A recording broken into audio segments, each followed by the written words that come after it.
oldest among all my guests. So we would like you to say something about the Golden Jubilee celebrants. So the Golden Wedding Anniversary is actually a significant milestone in the life of the celebrants. Because for one thing, you may not believe it, only 6%, 6 out of 100 marriages will reach the Golden Jubilee celebration. So only 6%. And when you reach this stage in your life, I was telling Gilbert, this is the best time to reminisce the good old days and reminisce the golden moments, because sometimes you forget the dates, especially at this age. But you will always remember the moments. I'm not supposed to give all the golden moments of Gilbert and Ruby, but I will share with you some of the common problems of being married for 50 years. Gilbert, after being married for 50 years, I'm sure you have learned a few lessons. The first one is only for the adults. You know, everything gets stiff and hard, except one. Everything aches, and the one that does not ache does not work. In the course of their 50 years of marriage, I'm sure Gilbert learned a few items. For one thing, he could get everything he wants, provided he agrees with Ruby. But Ruby is also very smart, because she always makes Gilbert feel that he is the boss of the family. But when in reality, he houses only the boss. So the other thing I want to share with you, because there are younger married couples here also.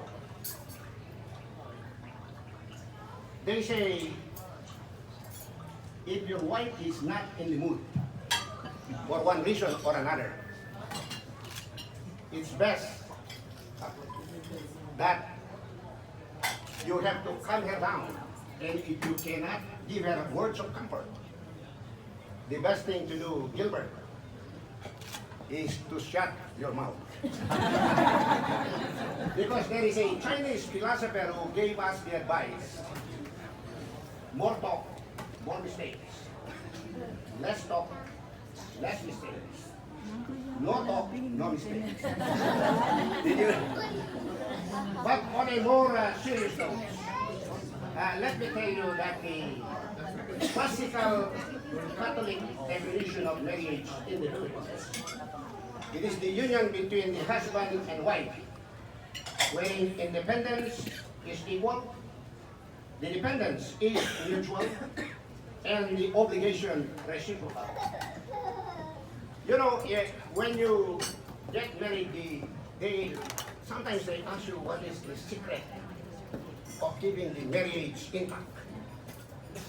Well, number one, you have to subscribe to the biblical injunction: what God has joined together, let no man put asunder. But the best single prescription for a happy and long-lasting marriage is communicating intimately and frequently.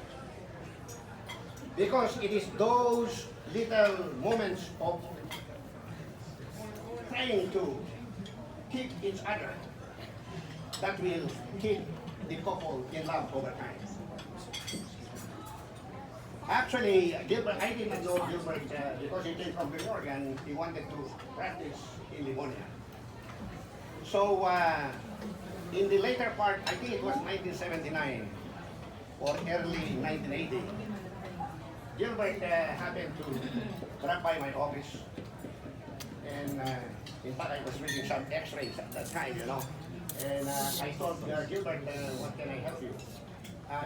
Gilbert wanted to start his practice and would like to have surgical privileges at St. Mary Hospital.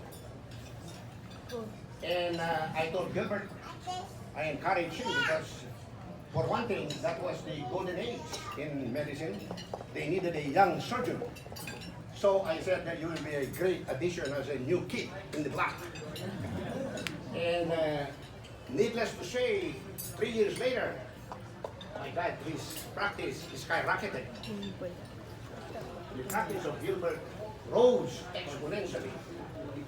And in 3 to 4 years that he was practicing, he became one of the busiest and one of the best surgeons, not only in the country, but also in the world.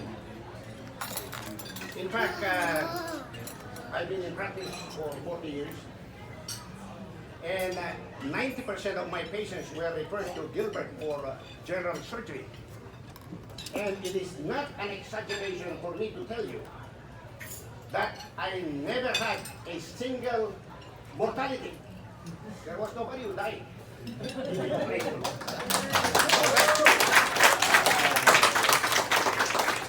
And the other good thing, we have never had a single lawsuit. None. For 40 years. And we were very busy in private practice. Gilbert, we never had any lawsuit. And so Gilbert, when he started, as you know, Gilbert he's a quiet guy. He was highly respected in the medical arena.